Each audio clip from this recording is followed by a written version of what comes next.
Creative Business Network, and we are co-planning and co-producing this webinar with WHO, the World Health Organization.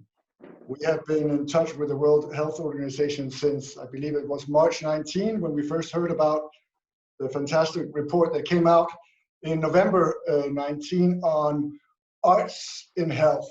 And we have since then been planning, together with also some of the speakers here, different events and different efforts of dissemination of this great report. So I'm really happy to have some great people here to speak about how creativity and art can be a valuable factor in health. And we have a number of, as I mentioned, a number of speakers. And I'm going to introduce them as we get to them. If you have any questions, for those of you who arrived late, go to the chat and write your questions there, and we will have Ricardo and Antonio helping you out, answering any questions you might have about the Mentimeter or any other things. You're also welcome to write some questions or some links there that you find valuable.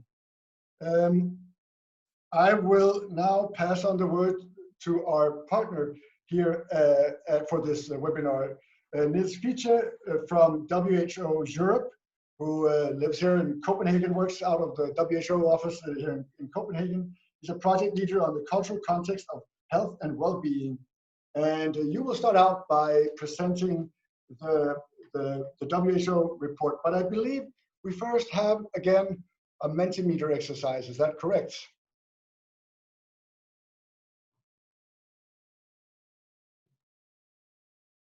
And we do. So for those of you arriving late, grab your smartphone, go to menti.com, enter the code 206155, and answer the question, as some of you have already done.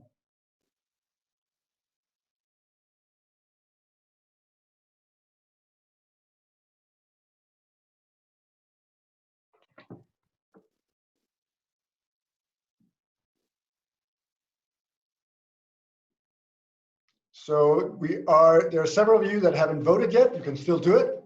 Go to menti.com, enter the code 206155. You can see it here on the screen, and then answer the question. And I think I will now leave the floor to Niels from the WHO. You can comment on the result. It's a good result, huh? Lots of people know about it. That's right. Thank you so much, Rasmus, for the introduction and also for the opportunity to speak at this webinar.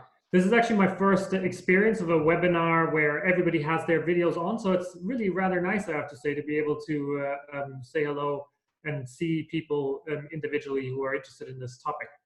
I think at the same time, the Mentimeter question is it's useful to frame our conversation. It's good to know that the majority of people on this call are aware of the arts and health agenda, but similarly, it looks like there are at least some who may not be that familiar with arts and health. And at least in my presentation, I'm going to take the starting point that not everybody knows about arts and health, so I'll kind of give a little bit of a grounding. So Rasmus has already introduced me, so I won't say much, but maybe I'll just expand a little bit more about the work that we do here at the WHO regional office. I'm here because I'm part of a small team of people who at the WHO regional office have been saying for the last 4 years that when it comes to health and well-being, that's something that culture matters. And our culture matters across the life course, so it doesn't matter how old you are, and throughout the continuum of care. So that means no matter how or where you're being treated, it impacts on you for obvious reasons, like what and how you eat, and perhaps not so obvious reasons, like how and why you might choose to take antibiotics or how you experience pain. Culture matters in all those things. So that's why we set up the Cultural Context for Health project, to provide a space within WHO to systematically investigate how culture affects health and well-being, and to do so from a really genuinely multidisciplinary perspective. The CCH project doesn't just look at theoretical and conceptual ways in which culture affects health. We're also interested in understanding the kind of practical ways that culture can impact on health and well-being. And so that's kind of where this report that I'm about to talk about comes in. Late last year, we published what's called a scoping review that looks at the global evidence for arts and health interventions. Now, for those of you who don't know so much about it, there's actually been quite a lot of noise around arts and health in various countries across the world. And at WHO, we thought it was time to begin to collect that evidence and start a conversation on the kind of global policy level with policymakers about the viability of using arts interventions as part of their health systems and as part of their traditional health or of their health responses. So if I could have the next slide, please. So I'll say a little bit about the report itself, and as I do so, I'm just going to see if I can find where I give you a link to the report. I might do that in a moment. So let me just continue. I can do it for you. Okay, great.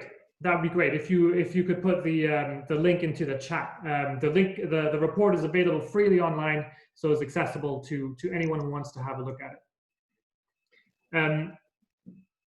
So the report takes on board evidence from across the performing arts, the visual arts, literature, culture, online, digital, and electronic arts, etc. Now, so it covers a huge range of potential artistic interventions, but it's important to say from the beginning that it's not comprehensive. It leaves out some really big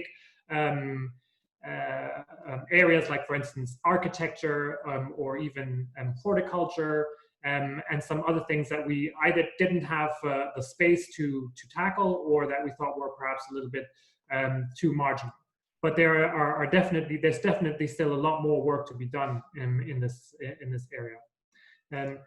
It looks at both active and passive participation. So what we mean by that is to say there's been a lot of research into how just passively participating in art, so watching a play, for instance, or reading a book on your own, or painting on your own, can have positive health effects. But it also looks at active participation in the arts. So being part of actually designed health interventions, like singing for COPD, or singing to reduce depression, etc.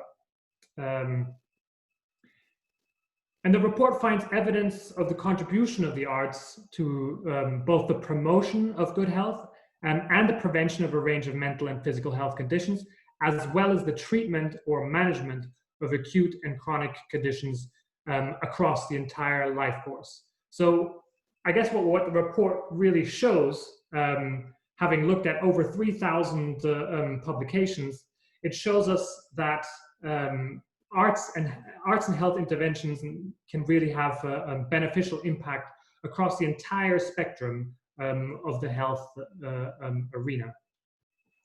If I could have the next slide, please.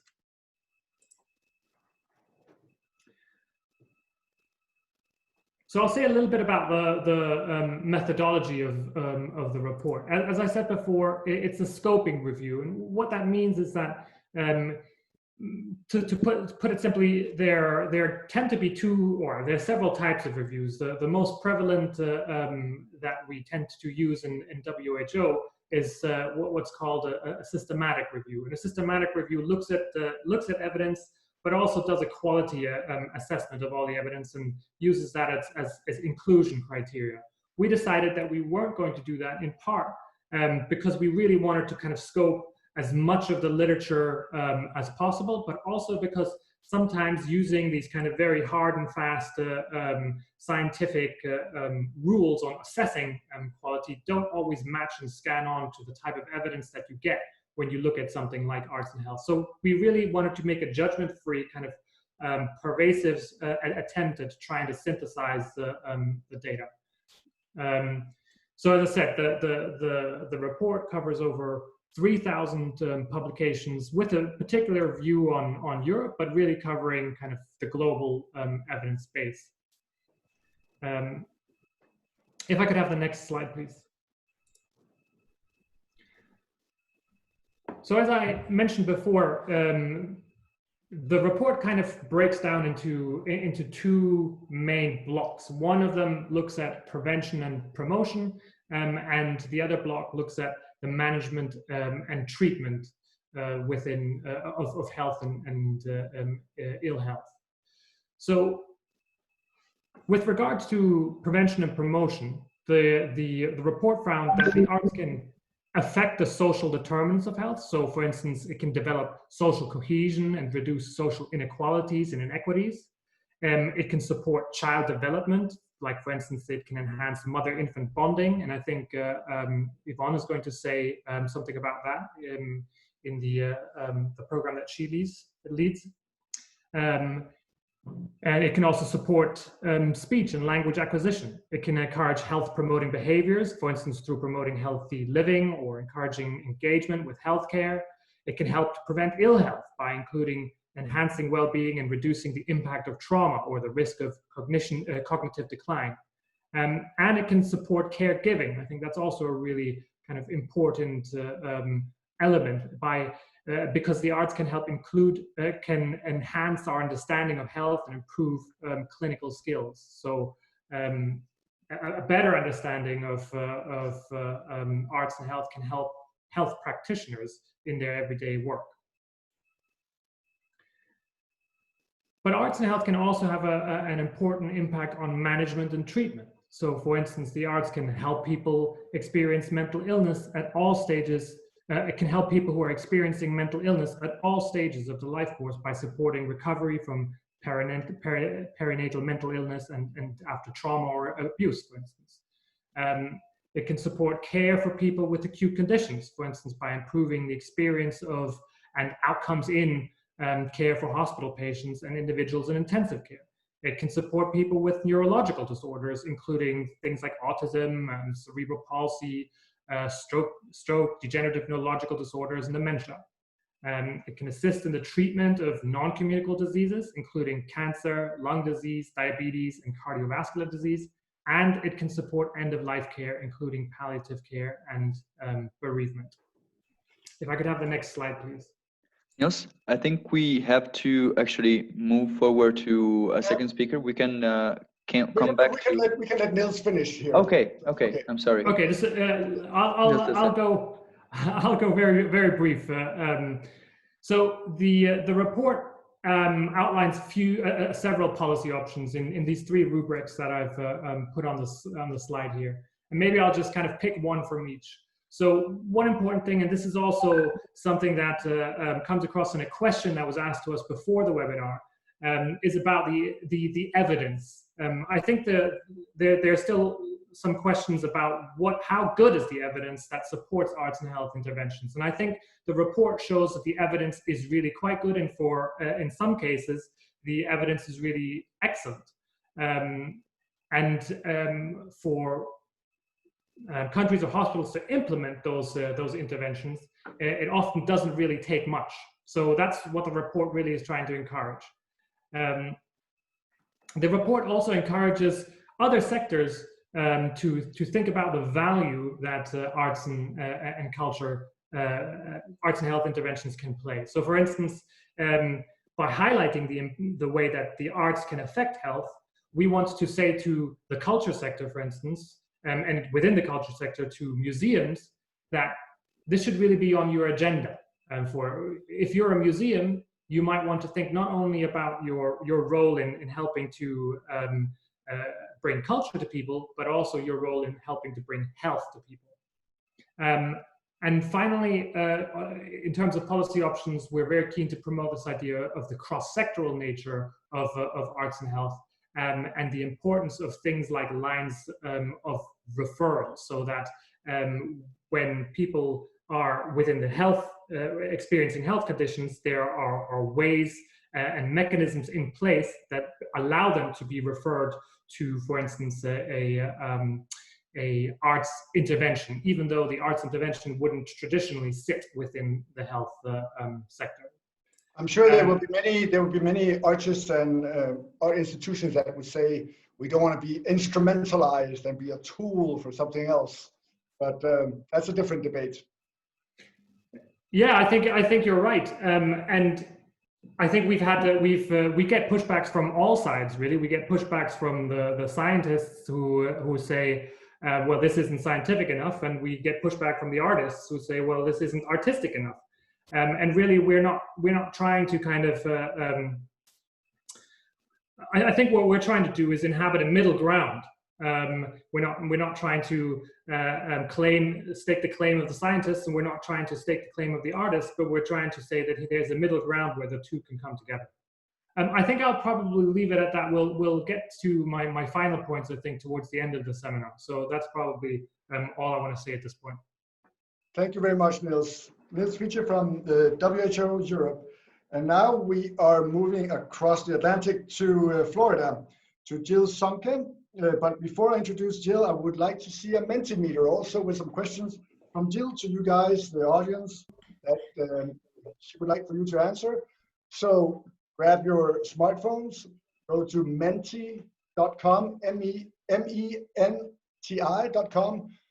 add the number 206155, and then answer the question you see on the screen and also on your phone.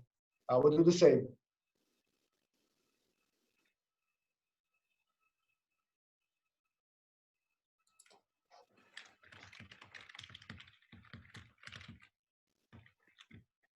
So Yvonne so Jill was probably thinking about the fact that she's working with entrepreneurs here. The Creative Business Network, we work with entrepreneurs in 80 countries, and this morning we heard a startup from New Zealand talk about connecting stories told by older generations being drawn by younger generations. It's called Draw This, and they won the Act the Crisis competition in New Zealand. That's why, can we imagine a business model for these arts and health programs? What do you guys say?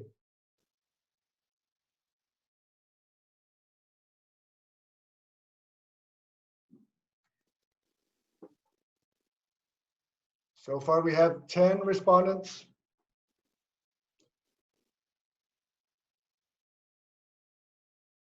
Yes, and I think we will move on to Jill Sonke. Jill, you can see here that we get some ideas, and if some of you have some really brilliant ideas on how we can find a business model for these many different examples, I'm sure not only Jill, but also I would like to hear about it.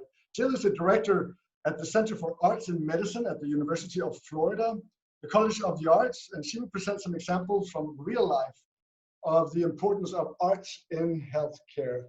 And Jill, you maybe want to wait just so we can see where you are. There you are. Excellent. And the floor is yours. Thank you, Rasmus. I think I've got slides there. If those could come up, that would be terrific. Great, thank you. And we can start on the second slide.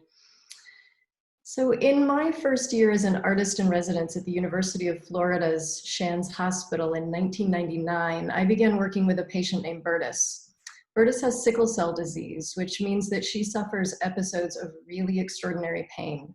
When I met her, she was 6, and she quickly fell in love with dancing and began to use it in the hospital to cope with her pain. On this day, when Bertus was 14, I got a call from her doctor saying that she'd been admitted to the hospital with a really bad pain crisis. When I walked into her dark room, she was alone, crying and rocking in a fetal position on her bed. I leaned over her and whispered, "Bertus, would you like to dance?" And I know that sounds like an absurdly inappropriate question, but it made sense to Bertus, and she said yes. So I turned on her favorite Chopin piece and helped her to painfully sit up and begin to move her arms. And before long, she was in a state of deep concentration, and I was following her.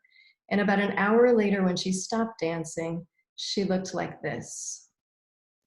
Next slide, please. Good, thanks.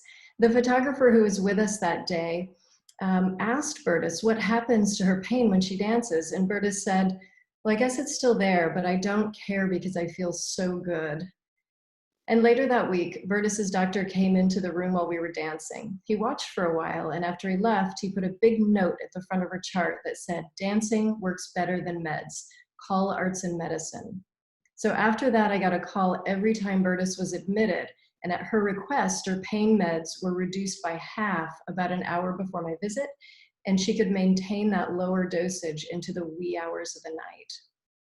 That experience taught me that while medicine can do extraordinary things, it can do more with art. Art can't replace medicine, but it's an essential component of healthcare. As a researcher, I started to really think about the question, what is it about the arts that can reduce pain and that can make us feel so good? I knew that by its very nature, art is instrumental. It endures across time and cultures because it's essential to our ability to thrive as a species in so many ways. It endures because of its power to help us transform and transcend both individually and collectively. In medical terms, the arts are complex multimodal interventions.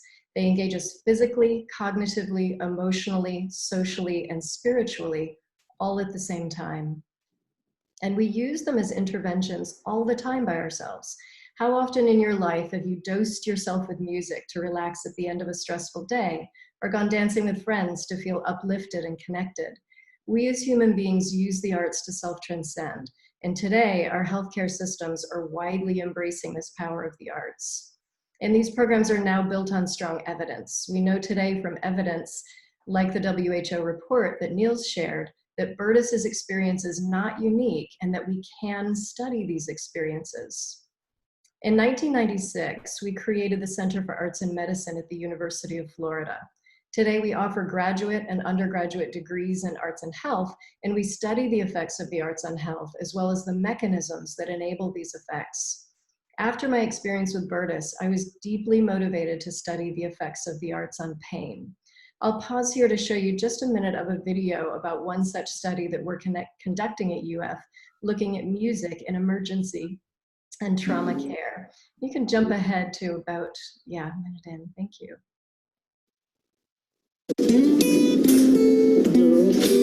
Sitting in the morning sun, I'll be sitting when the evening comes, watching the ships roll in, and I'll watch them roll away again. So I'm just gonna sit on the dock of the bay, watching the tide roll away. Ooh, sitting on the dock of the bay, wasting time.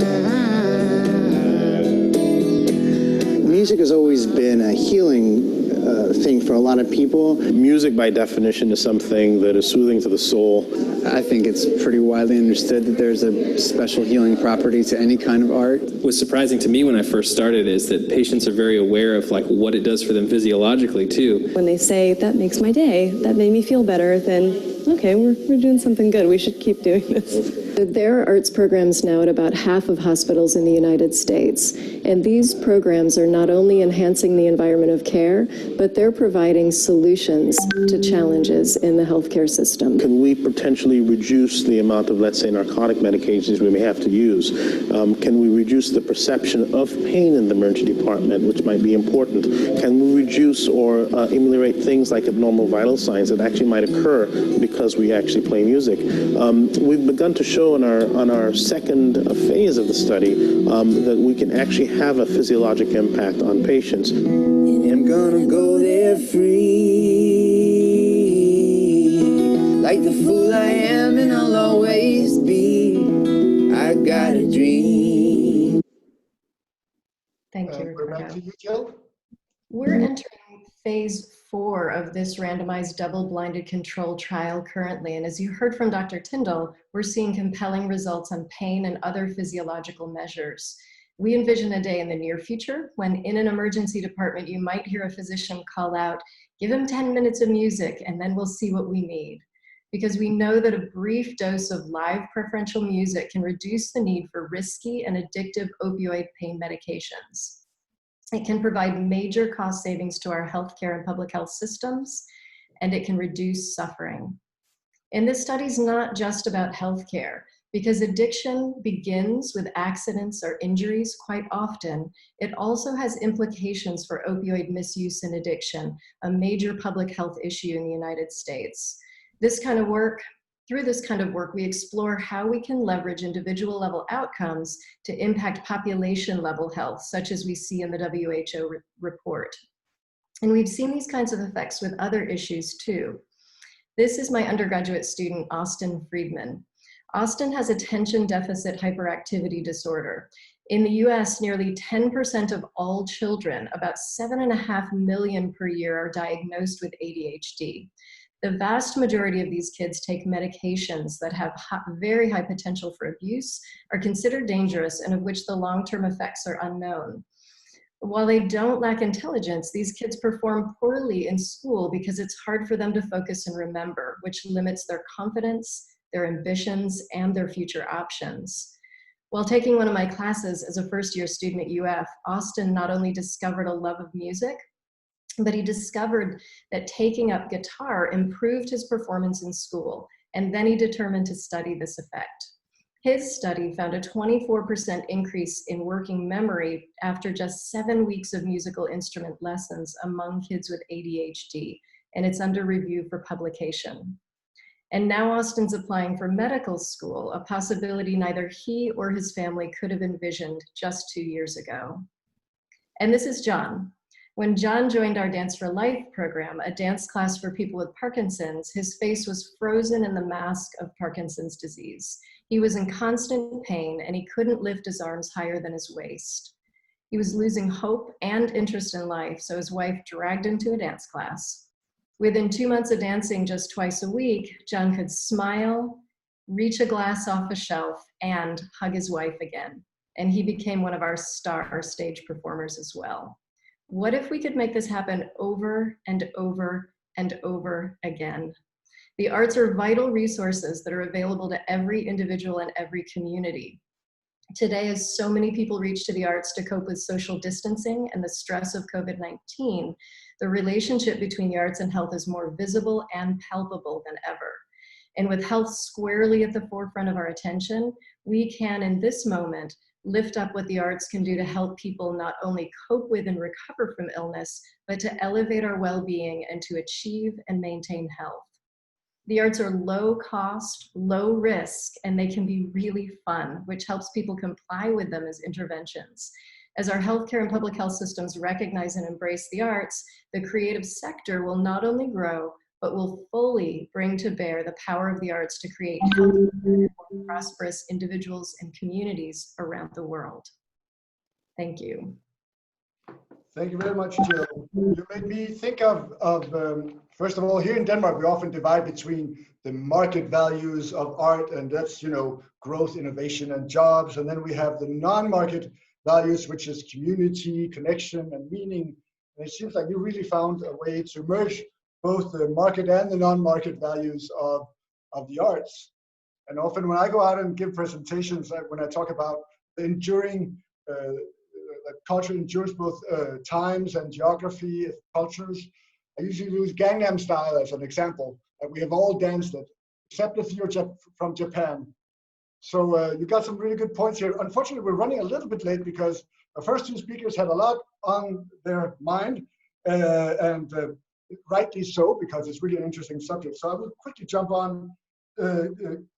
forward to Yvonne Ferguson, who's the founder and managing director of Breathe Arts Health Research in London. And she will present the work done by her organization in different fields relating to art and health. And Yvonne, maybe raise your hand just so quickly so we can see. There you are. Yep. And the floor is yours, or the Zoom is yours.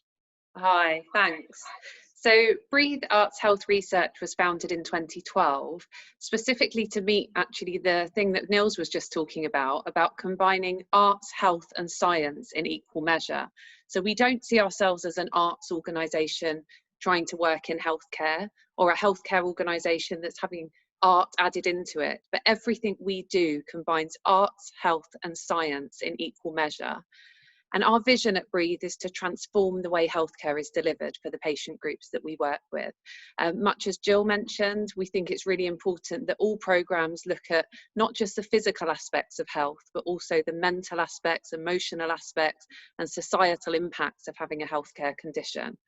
So our programs look to empower the individual so they can take control of their own health where possible, to lead more fulfilling and independent lives.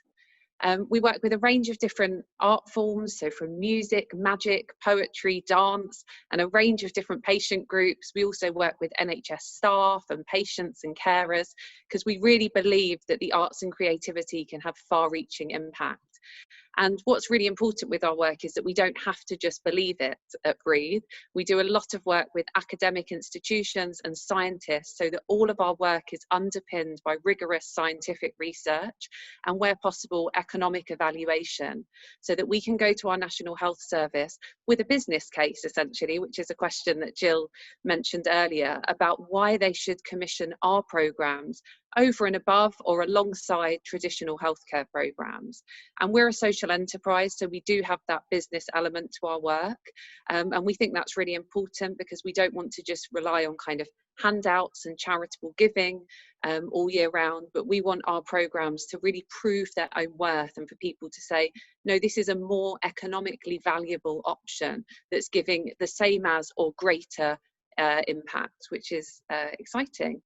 And all of our programs go through quite a similar process, where they'll start with a kind of healthcare problem, essentially. We do a pilot program to look at kind of, will this meet some of the problems? If that shows that there are some benefits, we then go on to look at a larger research program, and where that's showing benefits, we then look at embedding the program within our National Health Service.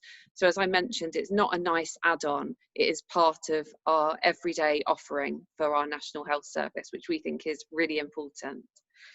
I'm going to give you an example of a couple of our programs which hopefully embody this.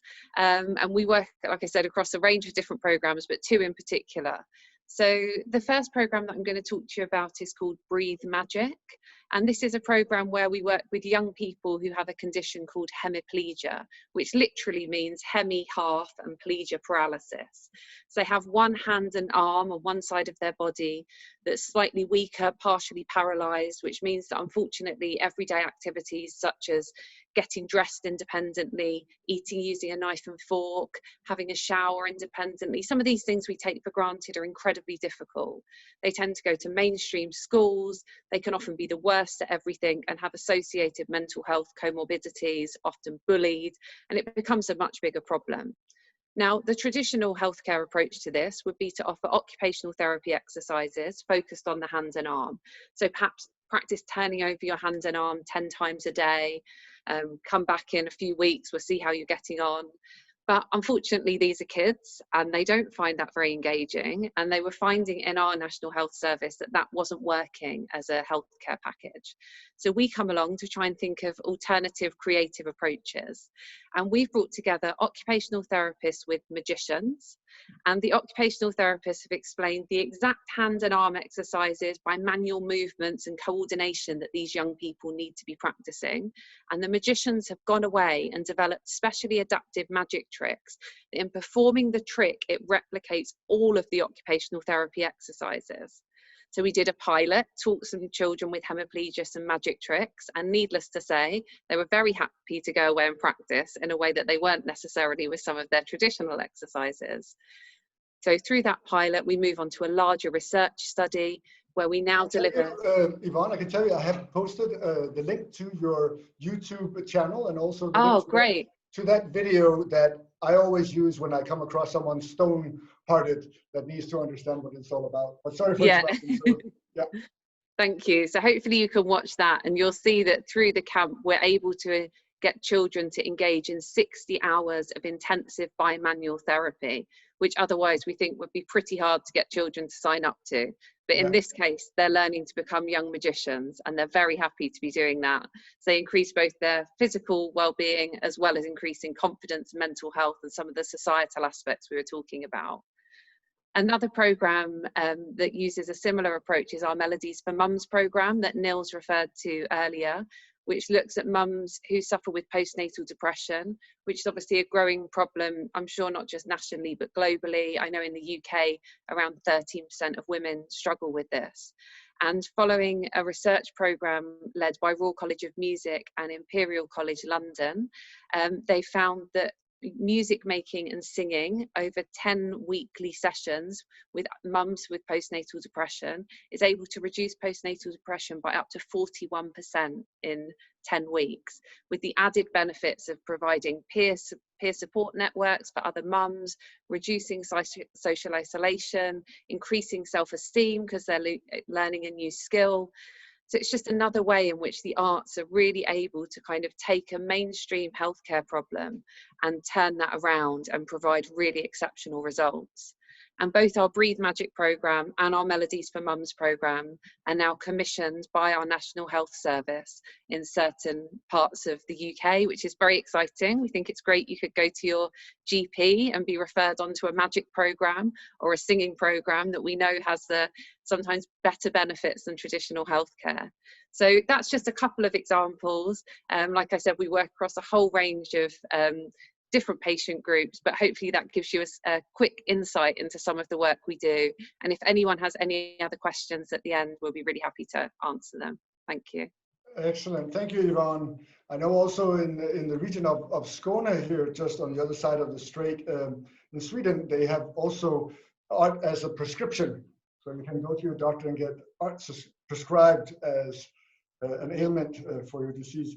Now, I'm rushing a bit fast forward because I also want to make sure that we get some of the questions on the floor here. So, but moving forward, we have a Mentimeter that is related to our next speaker, who is Mikkel Otto.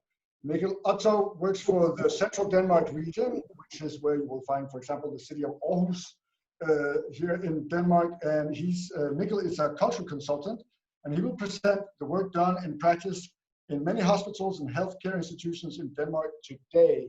But first we have the Mentimeter. Go to menti.com, use the code 206155, and then answer the question that Mikkel has put forward.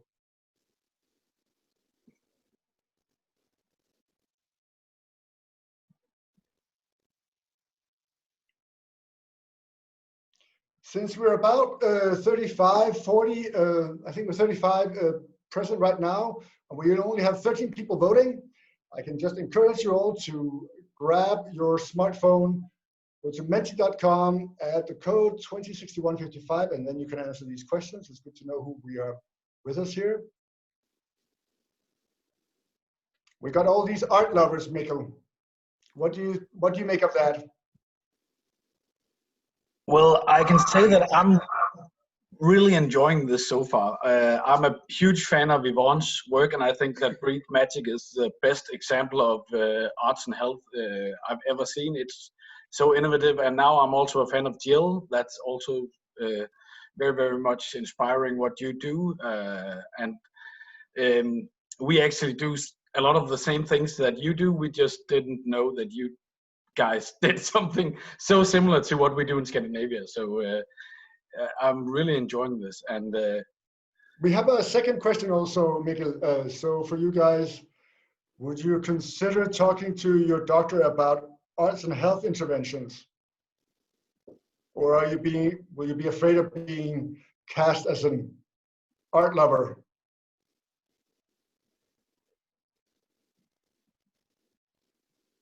That's good. I think for many doctors, you would be the first asking about it, but I think it'll be the new normal in a few years. So you go to your doctor and ask whether you should have some music or some gaming or some dancing prescribed. Something instead of pills, I think. Excellent. Mikkel, go ahead and tell us about your work. Thanks. And there should be a slideshow for me as well. So I'm a cultural consultant for the Central Denmark region. But before coming to the region, I worked in theaters. I have a master's in dramaturgy. And can we have the next slide? Yes, this is Denmark. And I work for the central Denmark region. To the left, it's the biggest of the Danish regions. Only Copenhagen is bigger by the citizens. Denmark is divided into a national level, a regional level, and a municipal level. And I work for the region that tries to make collaborations between all the municipalities in our region. So I try to connect all the cultural institutions and artists working in our region. And maybe it's important to note that the regions are in charge of the health. Yes, it is our primary responsibility, that's health, but I'm employed in a special research and innovation department called Regional Development. We're a division of about 100 people developing and supporting people in the region within areas such as public transportation, education, environment, and arts and culture. We work on all these fields together, and our shared goals are the 17 UN goals for sustainable development. So it's quite a thing that the arts actually have a place in that group of people. So I'm responsible for our special arts and health task force that supports and develops arts and health initiatives in our region. Arts and health is a relatively new idea in Denmark, but it seems that the field fits well with the Danish and the Scandinavian welfare model, as it is relatively easy to get public funding. And also here there's a high degree of trust in our countries that affects, for instance, collaborations between people working in different sectors. It can be quite difficult to get artists working with doctors and vice versa, but I think it's going smoother in our part of the world than it might do elsewhere. Our ambition in my task force is to bring the region to the very front of the international development in this field, so that people living in our region can feel that healthcare here is not only about biology, surgery, and medicine. Here we also consider arts, culture, colors, thoughtfulness, and aesthetics as important parts of living a healthy and fulfilling life. Can I have the next slide, please?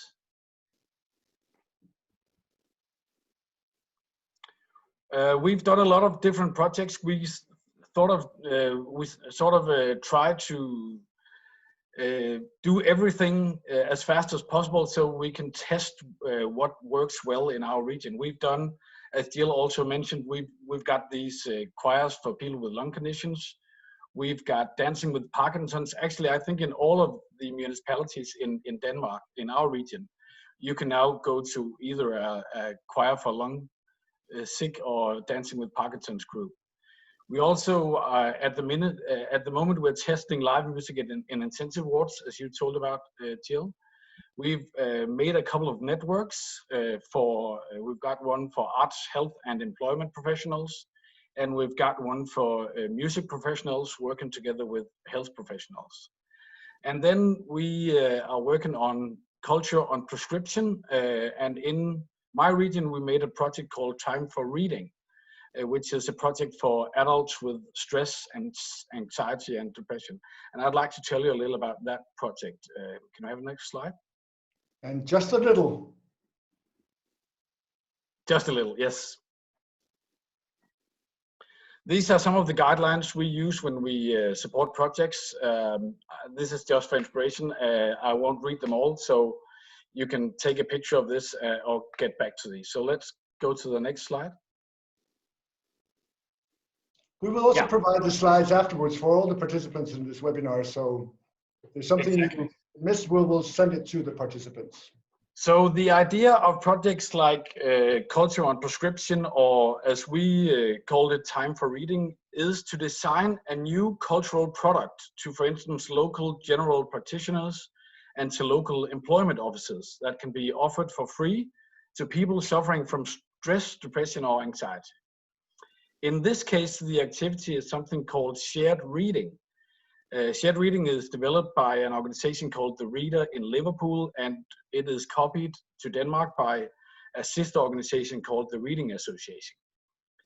In this project, people come together in small groups of about 5 to 8 people. They are met by a so-called reading guide who acts as the host. She will serve coffee and cake, and she'll read aloud from selected poems or short stories. So it's a reading group where you don't have to read anything from back home. You just show up and someone will read aloud for you. So you don't have to bring your Brothers Karamazov by Dostoevsky. No.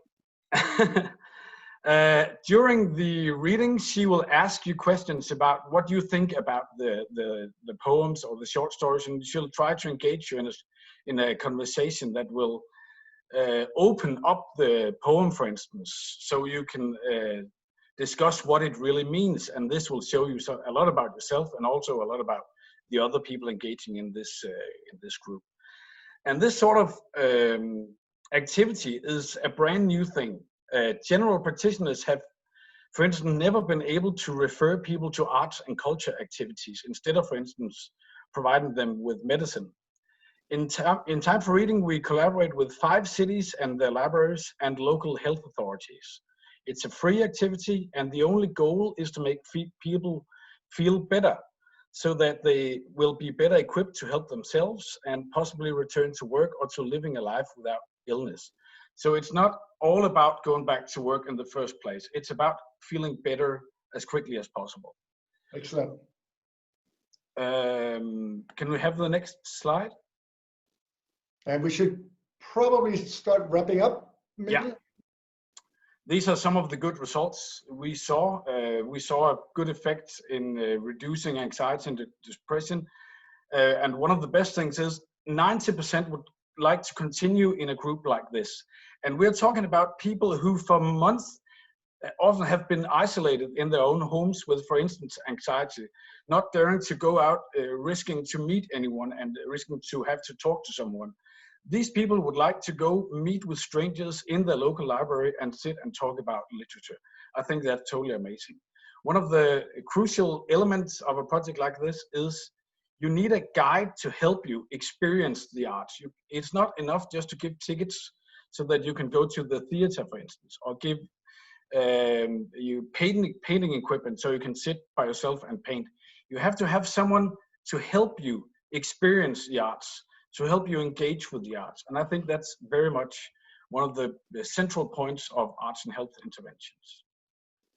And the last slide, that's also just something you can look at if we need to move on. Great results, for sure.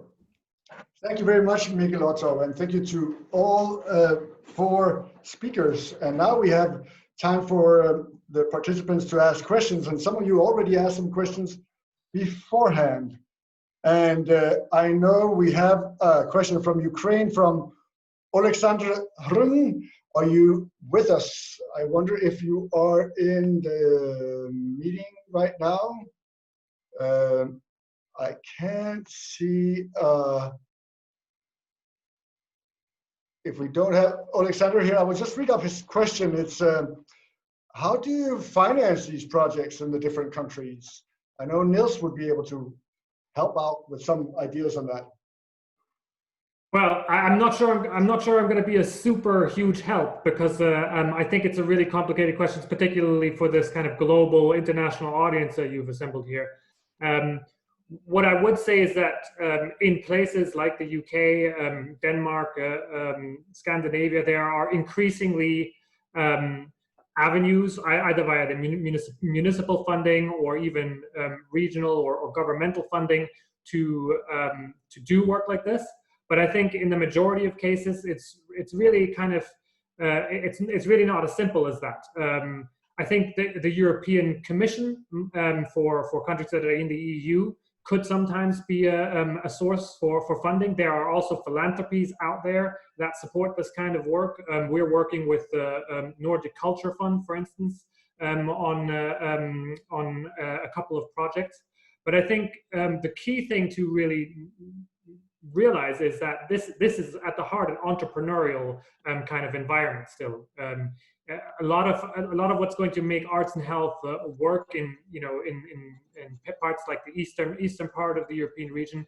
It's about entrepreneurs using some of the evidence that, for instance, WHO has published, and that's available to our partners, people like Jill and Yvonne, etc. Using that evidence to kind of say, here's a case, and make that case to your hospitals or to your governments. Yeah, I see among the participants we have two of our partners from our national partners, that we call them, that run these Creative Business Cups, and they're part of the Creative Business Network. We have from Lithuania, Roman. We also have from Moldova, Olesa Fortuna. And Olesa, you had a question for the speakers. You want to unmute yourself and ask it, or I'll unmute? There we go. Yeah. Hi everyone. I think the question was rather answered, and I would like to thank you for a very impressive presentations. And I would like to also mention that I have been helping through arts and through music and dance, people that I was taking care of my father while he was dying from cancer, and that is also a proven way to help those in need. And I find that music and play and dance should be more involved, and I found this confirmation of these theories through your projects. So it was really clear from the presentations that you have already answered the question that I asked before ahead of time. So I don't need to restate it because it was answered. Thank you very much, Olesa. But not everyone is as certain as you are. We have Miguel Reynolds Brandao from Portugal. Are you present right now? Otherwise, I'll read up. If you are present, you could turn on your camera. You are not, it seems like. So I'll ask this. The empiric evidence is almost obvious, but I wonder if you have research data that correlate creativity and art with health and vice versa. So are these just 3,000 good stories that when you put them into a spreadsheet, they don't add up? I'll be happy to jump in there, Rasmus. As Niels has demonstrated, there's now lots of evidence. And what we're seeing across the past 30 years is that this evidence is getting stronger. We're seeing an uptick in things like scoping reviews, systematic reviews, and even meta-analyses that are able to synthesize the research findings. I'll also mention that at UF we maintain an arts and health research database, which is a curated, searchable database of literature. So you can find evidence related to particular health issues, both healthcare and public health issues on that database. Excellent, thank you, Jill. I can see that we have also a Frederick who has posted a link in the chat from Beaux-Arts in Belgium about art and well-being in COVID times. We only have a few minutes left, and I would like to ask maybe all the speakers here that has the COVID crisis in some way opened our minds for new ways of intervention? Has it made us more, we're more desperate maybe also, and more curious to find new ways of getting out of the crisis, whether it's New Zealand storytelling and arts, or it's an architecture firm that helps making masks. Is it your experience that we have, since we're going through this crisis, that we are more open to these new ways? I think our work at Breathe, we've had to look very closely at adapting some of our current programs to see how they can work in this very unusual situation. So many of our programs that used to be delivered face-to-face, we're now doing creative programs that we can deliver and connect with people online, much like you're doing here today. And actually something interesting that's come out of that is that we've actually sometimes seen higher uptake and even more wonderful impact coming from the programs when they're delivered online, because one of the problems with face-to-face delivery sometimes can be that it isn't always as accessible as an online system. So I know at Breathe we're actually learning lots. We pride ourselves on thinking creatively and coming up with creative solutions, so we weren't daunted by this crisis. But it's amazing for us that we're learning that actually some of these things that we thought might be temporary suggestions that we could deliver during this time are probably going to have a long-term impact on how we deliver, and there will probably now be a virtual online resource that's delivered alongside our face-to-face programs year-round, I would say, moving forward. Thank you. It's now 5 o'clock in Central Europe, and we are about to conclude. We do have a video to show from the WHO, and I think we will show that video going into 5:05 or so. So I would like to I'm not going to conclude, but I will say thank you very much to our 4 speakers for contributing to this webinar. Thank you to the WHO for being part of this and for both planning it and for co-producing it. As I said in the beginning, this is just a stepping stone towards more networking, more knowledge, more events also and webinars on the issue of creativity, art and health that you can follow partly through WHO, but also follow here with a Creative Business Cup on cbnet.com/this is CBN. So thank you to Nils, Jill, Yvonne, and Mikkel. Thank to all of you for being part of the webinar. And as I mentioned, we will be back with more stuff during the Bright Week, which is the week of the 29th through the 3rd of July. That's when the sun never sets, and we are all up all the time here in Denmark. That's why it's the Bright Week. So thanks a lot, everyone. And I think we should roll the video from the WHO, unless Nils has a last comment. No, then let's... just my final comment is to say thank you, Rasmus. Thanks to everybody. Every time I do these webinars, I learn a huge amount of new things. So it was a real pleasure. And thanks to everybody who listened and participated. Thank you, Nils. And let's roll the video.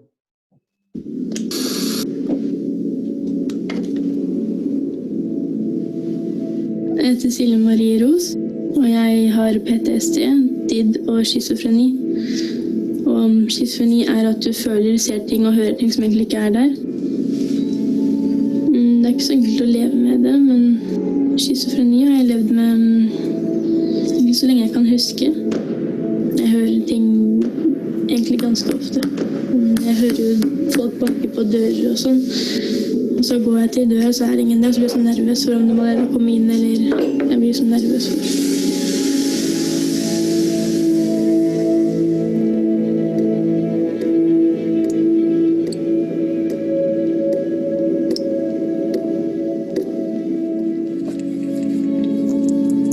Jeg snakket med en psykolog som sa at kunst kan hjelpe mot all angst og all sånn stemmer og sånn, du kan få deg til å føle deg bedre. Kunsten min da, det er en ganske stor del av det jeg ser og hører av de stemmene. Det blir på en måte en karakter som jeg maler. Det blir som at jeg har et bilde på de stemmene jeg hører. Jeg ser en liten jente som er rundt 8-9. Hun bestemmer seg ikke hvor gammel hun er, men hun er rundt her.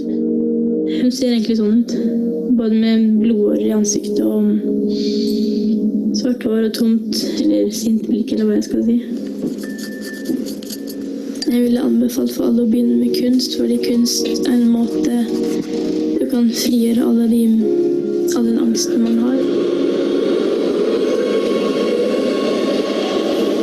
Kunst og maling har hjulpet meg til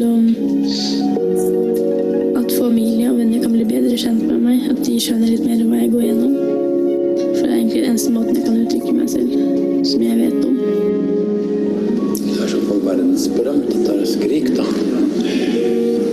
Jeg tror mest maling minst for de to som står bak det.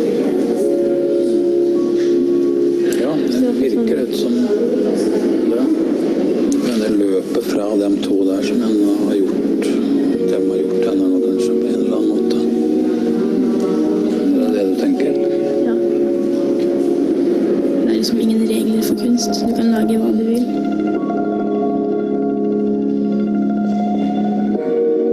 Kunst har gitt meg et språk og har gjort meg veldig selvstendig i forhold til det jeg var før.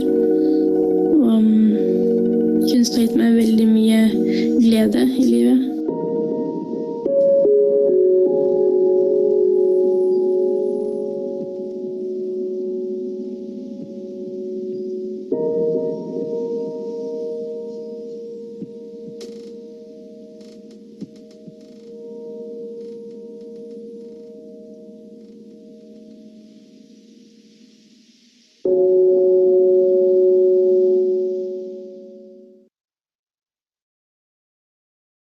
Thank you. That was excellent. Thank you very much.